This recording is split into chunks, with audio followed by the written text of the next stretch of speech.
Hello दोस्तों, तो इस वीडियो में हम ओप्स कॉन्सेप्ट डिस्कस करेंगे। टॉपिक है introduction to OOPS in Java. Learn to code पे अगर आप नए हो तो प्लीज़ इस चैनल को सब्सक्राइब करना। तो ओप्स क्या होता है? ओ ओ पी, इसका अगर एब्रिविएशन देखें तो ऑब्जेक्ट ओरिएंटेड प्रोग्रामिंग, हम इसे ओप्स बुलाते हैं, स्मॉल एस होता है, ठीक है। तो ऑब्जेक्ट ओरिएंटेड प्रोग्रामिंग होता है। तो बेसिकली क्या होता है, दो तरह की प्रोग्रामिंग होती है। एक प्रोसीजरल प्रोग्रामिंग होती है और एक ऑब्जेक्ट ओरिएंटेड प्रोग्रामिंग होती है। प्रोसीजरल प्रोग्रामिंग में क्या होता है, वी राइट प्रोसीजर्स और methods that perform operation on data.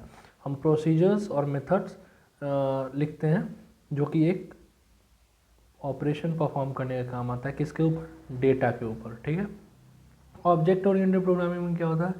Object oriented programming में वी क्रिएट ऑब्जेक्ट, हम लोग एक ऑब्जेक्ट क्रिएट करते हैं that contains data and method. ये ऑब्जेक्ट जो है सो डेटा और मेथड कंटेन करता है, और ये इसी ऑब्जेक्ट के थ्रू हम उस डेटा और मेथड का यूज करके किसी भी तरह का ऑपरेशन हम परफॉर्म करते हैं। तो ये बेसिक डिफरेंस है प्रोसीजर प्रोग्रामिंग और ऑब्जेक्ट ओरिएंटेड प्रोग्रामिंग में। ये काफ़ी इम्पॉर्टेंट टॉपिक है, ठीक है, इंटरव्यू के एस्पेक्ट से भी और कॉन्सेप्ट के एस्पेक्ट से भी। एक्सप्लेनेशन में तो ओप्स में क्या क्या आ जाता है, जैसे कि इनहेरिटेंस आ जाती है, पॉलीमॉर्फिज्म आ जाती है, एब्स्ट्रैक्शन होती है, इंटरफेस होती है, और भी बहुत सारी चीज़ें हैं। तो जब भी हम आगे आने वाले लेक्चर्स में इसके बारे में डिटेल से बात करेंगे, तो एक एक टॉपिक को हम डिस्कस करते हैं। इसकी फ़ायदा क्या है प्रोसीजरल प्रोग्रामिंग के एस्पेक्ट में, ऑब्जेक्ट ओरिएंटेड प्रोग्रामिंग क्यों, क्या फ़ायदा है? तो ये फास्टर एंड ईजियर होता है एग्जीक्यूट करने के लिए, ठीक है। दूसरा, क्लैरिटी इन स्ट्रक्चर। जब भी हम ऑब्जेक्ट ओरिएंटेड प्रोग्रामिंग करते हैं तो काफ़ी क्लैरिटी होता है रिटन स्ट्रक्चर में, कि मेथड्स, एक अलग मेथड हो गया, फिर दूसरा मेथड हो गया, फिर हम कहाँ से कॉल कर रहे हैं। तो ये काफ़ी क्लियर और स्ट्रक्चरल प्रोग्रामिंग होता है।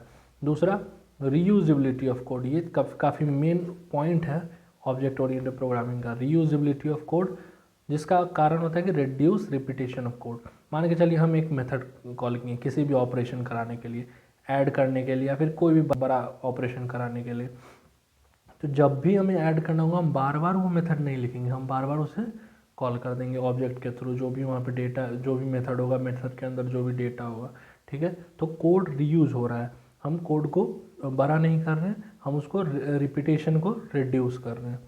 अगला पॉइंट अगर देखें तो easy to maintain, modify, debug और डेवलप, जो कि एक प्रोग्रामर के लिए, कोडर के लिए सबसे इम्पॉर्टेंट चीज़ हो जाता है कि उसको मेंटेन करना, कोड लिखने के बाद उसको मेंटेन करना, उसमें अलग अलग तरह के मॉडिफिकेशन करना।